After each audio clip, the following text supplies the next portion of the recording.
ready for your chaos? Woo! All right, you guys come on up, Lauren. Welcome to the stage. You have 6 minutes. Hey, good morning, everybody.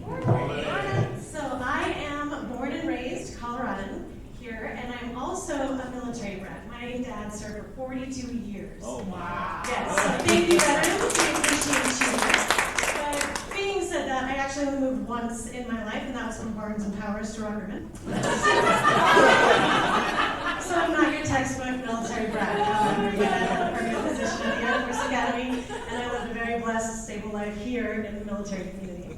So starting off, when I was a child, I was diagnosed with attention deficit disorder, ADD, now called ADHD. Don't ask, it's a long story.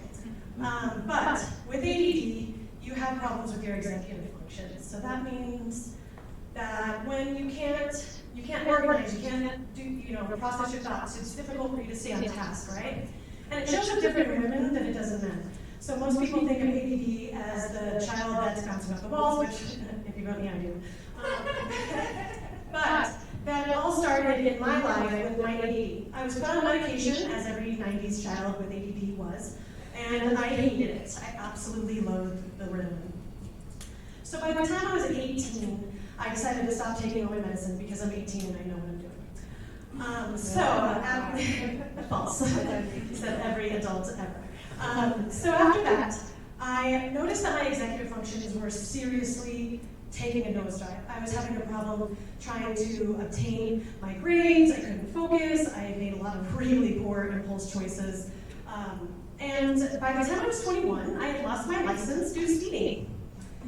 Fun fact, when you lose your license due to speeding, the state of Colorado makes you take a class on time management. Because time management is the #1 reason why people speed.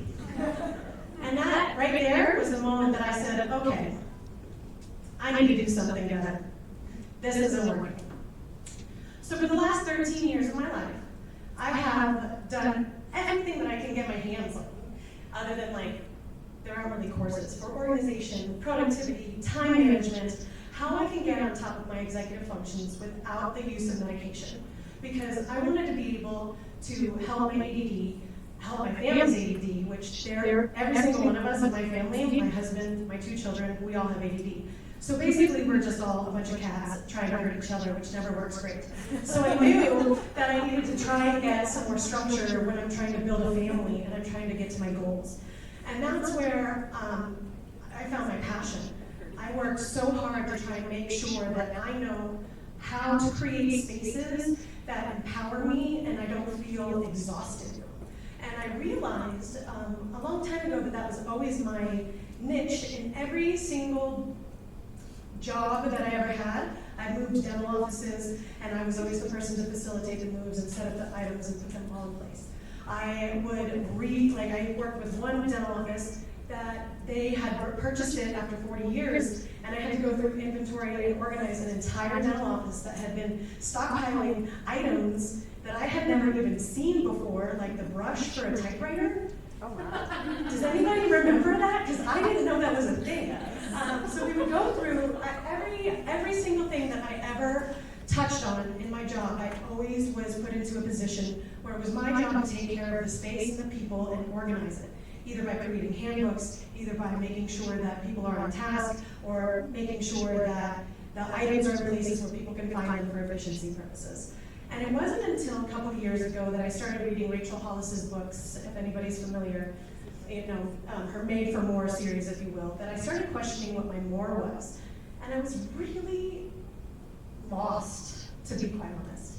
So I was looking for anything and everything that I could possibly think of to try and fulfill myself, because at the time I was basically a secretary in a dental office that organized stuff, and that really was great and it paid the bills, but it wasn't fulfilling to me.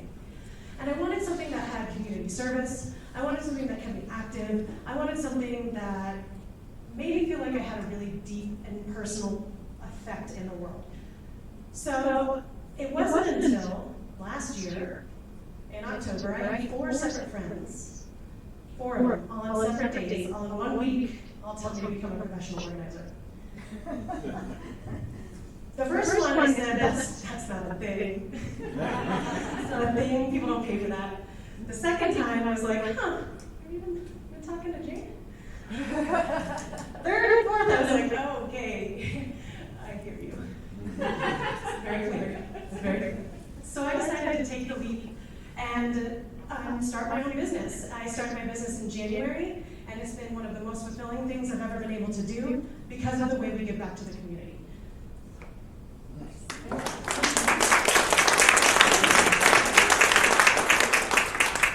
how does your business give back to the community? So being professional organizers, my team and I, we take the items that our clients edit down out of their collections, and we make sure that we try to place those items with specific nonprofits that are here in Colorado Springs. Wow. That's great. That is awesome. Talk about what you guys do as far as organization, I mean, all kinds, but during COVID, I mean, obviously a lot of people are looking to purge and get rid of stuff. What are some of just the general things that people have to come in and help with? So there's a couple of facets to the business that we have. We work with a lot of real estate agents. We help get houses ready for market. That's where my team typically comes in because we're able to do quick and fast turnaround. Make sure that these houses go from when they decide to sell to having it decluttered, have the stager, cleaner, all within it being on the market within a week. The other part of what we do is we come into households and we help them with spaces. I get to know my clients, I get to know what systems work for them, I get to know what systems don't work for them, and we personalize systems that are going to help support them in slowly but surely creating a space that they want.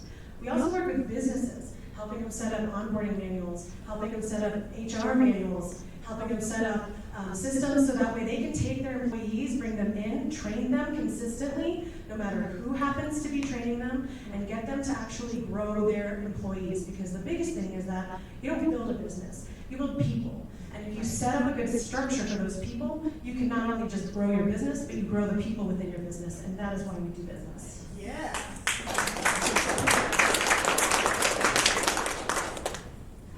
Anybody else? Out of all the resources that you've come across, what are maybe like the top 3 that come to the top of your head? Of like items that people donate? No, of the things that inspired you to finally take action on this. I mean, losing your license at 21 was pretty rough. Having the ability to achieve my goals, I think, was one of the biggest things. I knew that I had pretty audacious goals. At the time, I wanted to lose 100 pounds, and I knew that there was no way for me to be able to do that without having some set structure in place, and then I did. I was 90, but still. You also teach productivity, because that's actually how I met you, was you did an amazing speech on productivity. Would you also walk us through that piece? Yes, so productivity coaching is also a facet of our business where we take clients and we talk to them about what their goals are, how to achieve those goals, or if they just feel overwhelmed by all of the balls in the air. So one of the biggest things that I will give you is when it comes to productivity or the coaching, I always talk to my clients about what balls you have in the air and what kind of balls you have. So some are glass, some are rubber, and some are lead. And you need to put the lead ones down and delegate them to other people. The glass ones you need to take care of at all costs. And laundry, friends, that's a rubber ball. If you don't.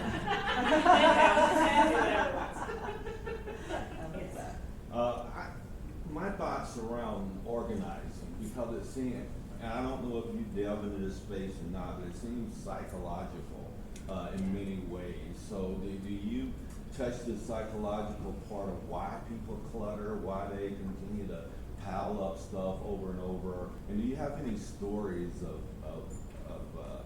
helping someone win that battle on the other side? Yes, so a lot of what we do is, I feel like it's coaching. One of my favorite things is we have clients that have us come into the house and take care of it for them, and that's lovely. But my favorite thing is to work with my clients because they will be working with me. We'll be discussing the items that they have. And in that process, we go over why they have these items, what brought them to this point. One of my favorite stories so far is I have a client who went through a divorce 6 years ago, and she's just been piling everything into a storage unit.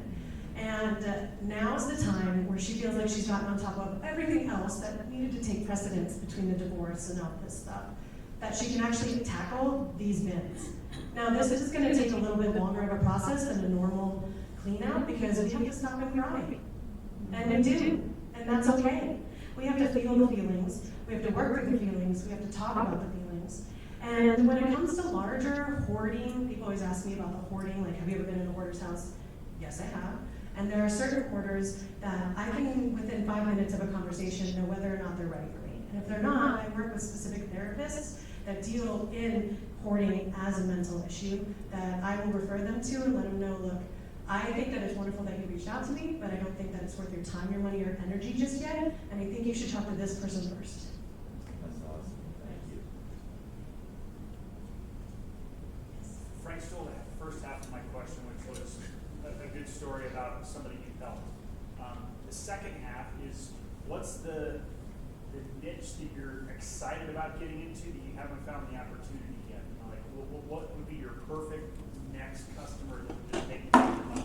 I literally am in the middle of doing my first perfect customer. I finished her today, actually. It's a client in the Broadmoor. We got to do all of her high-end closet items. It was a dream come true. It was so much of me time. So much of me time. I'm not gonna lie, it was so nice.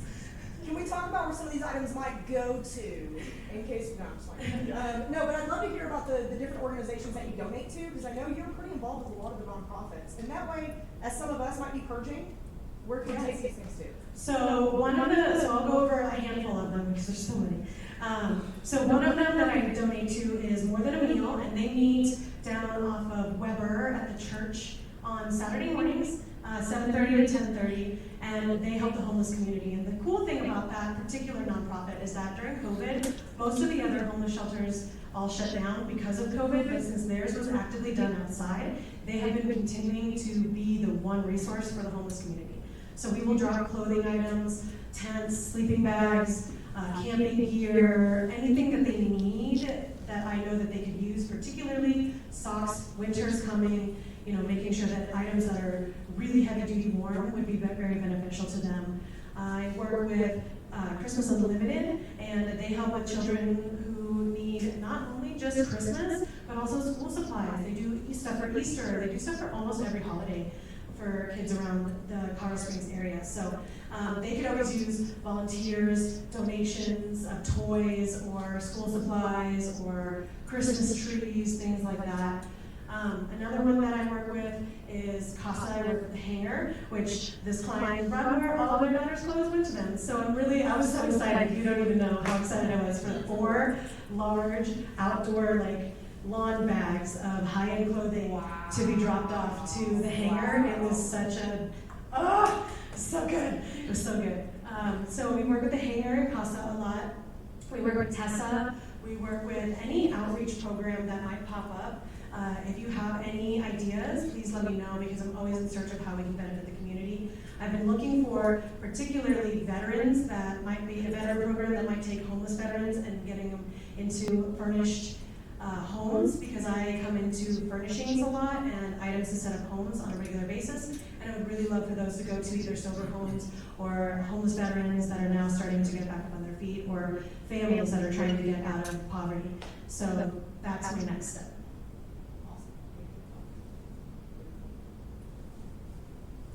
Yes. Can you talk about, personally myself as an individual, if I was to hire you to come help me, declutter my life, how does the process kind of work? So the process starts with a phone call and a free complimentary consultation. I take about an hour and walk through the space with you. Unless it's a whole house, then I like to know that ahead of time so that way I can set aside a little bit more time for you and I don't feel rushed. At that point, we will walk through. I have an intake form I have you fill out. And then I also have you show me specifically what works well in your house. And when everybody says nothing works, I ask you to show me your silverware drawer because at least that's the one system you got.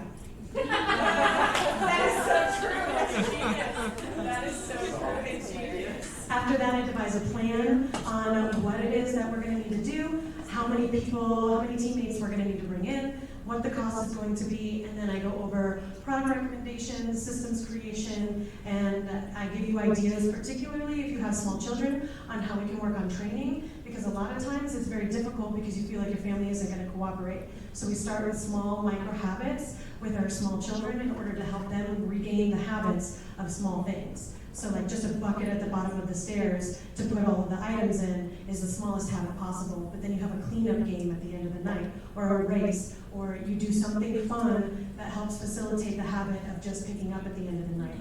And small little changes like that over the course of a year or two can really build to such overwhelming peace in your home. Yes, Tara. How do most of your clients find you? I believe most of my clients find me through word of mouth, honestly. I don't really advertise much. I am on Facebook and Instagram. I tried to do TikTok. Still working on that. But most of my clientele find me through word of mouth, either through Facebook posts or through a client that they've already helped or through real estate agents that I work with. And I'm really grateful for that. I love the fact that I do well enough that people are happy to refer me. And that's the greatest compliment that I could possibly ever have. And not only is it a great compliment for myself, but it really helps me build up my team.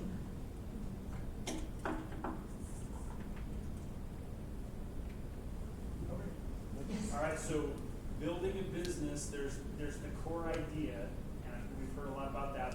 I'd like you to talk us through kind of, and you said it started in January.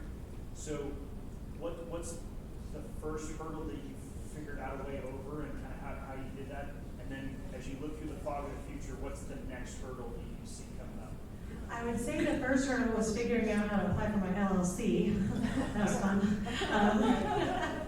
But honestly, I think also after that, my first hurdle was trying to figure out how to market myself or my talents. And then particularly, I think this is something that all business owners deal with, is our worthiness. Why should somebody pay me to do this thing? Why me? And I think that was the biggest hurdle in the beginning, is that this is clearly something I'm very good at. I've been dedicating 13 years of my life to it just to help myself and my family. And then once I kind of got through that hurdle of understanding that I do have a gift and it is my gift to give and I am able to help people, here on out, I've been getting so busy, I feel like my biggest hurdle is actually time management. Trying to figure out how I can help my clients, but also make sure that there's enough time that I don't burn myself out. I'm in that really awkward stage of business ownership where I'm trying to do everything myself, and it's not working. So I'm definitely having to take a step back and put more blocks in for me and delegate more to my team. So the year of COVID has also been the year of home organization and home projects. So you complement this quite well, but have you found COVID to be either a hindrance or a catalyst for your business? I'm going to assume it was a catalyst. I mean, I definitely was not thinking that in March or April. But I think it's been a catalyst. I also think that it's been beneficial because people have been more aware of their surroundings, and everybody's lives have been moved upside down, and they've had to recreate whole new spaces, home offices, schools in their homes, and so that in itself is an overwhelming task. So to have somebody that can come in and help you with that and take that off of your plate has been huge. And also, for some reason, our real estate, not for some reason, but very grateful that our real estate is still through the roof, and that's been a huge part of our business between May and I'd say September. I'd say at least 50% was real estate and getting properties ready or unpacking for clients. You know, I think a teaching moment, if I may, from you, Ryan, and you, is that you walked us through pain points of your own life, which helped create a vision to solve pain for other people, right? So that's just a wonderful description of how business works. And if you really want to look for your passion, don't ever negate your pain, because that's probably what's propelling the passion. So thank you very much for that backstory and doing that so well today and giving us an opportunity to see how that walks through. Of course. Thank you. Is that certification in organization, or have you just taken your experience and that's what you're doing? I've taken my experience. You can get certified through other organizers, but really it's just like their course that they put together, and then you kind of walk away with a piece of paper that says you're certified through them. So in all of my research of becoming a professional organizer, most professional organizers are not certified unless they provide a certification themselves. So that's kind of, I am licensed, however, I'm not licensed, I'm sorry, I am insured. We do hold insurance for all of my girls, And I shouldn't say girls, I apologize, Henry. I hold insurance for my team. I hold insurance for my team, so that way also we are covered while we're in your homes and businesses. How did you devise your organization system? Like, I'm sure, you know, from your 13 years of experience, you just kind of came in and created, but at some point you devised a particular system. What did that look like? Trial and error. And that's what it is for most of my clients, is trial and error. And I give them that information, I front load them with it, because what works for me is not gonna work for Danielle. What works for Danielle is not gonna work for you. So that's why I always start with, first and foremost, what systems work in your house, so that way we can replicate them.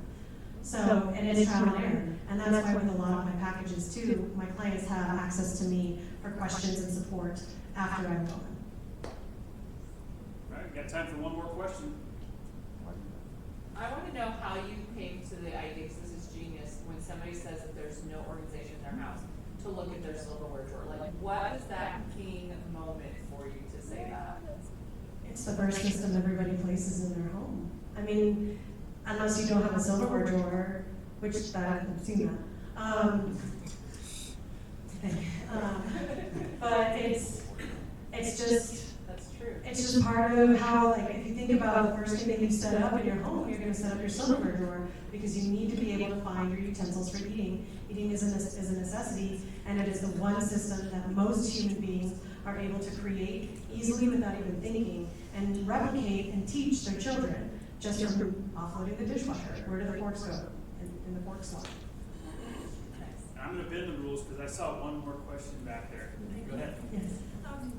Question, once you help your clients get organized, then what process do you take them through so that they stay organized? Good question. So they have to follow up phone support for 60 to 90 days, depending on my clients. On larger packages, I actually do maintenance, where I will come back for a couple of hours and go over some stuff with them. Sometimes they like to take that and just roll it into the initial hours. Sometimes they want it that way.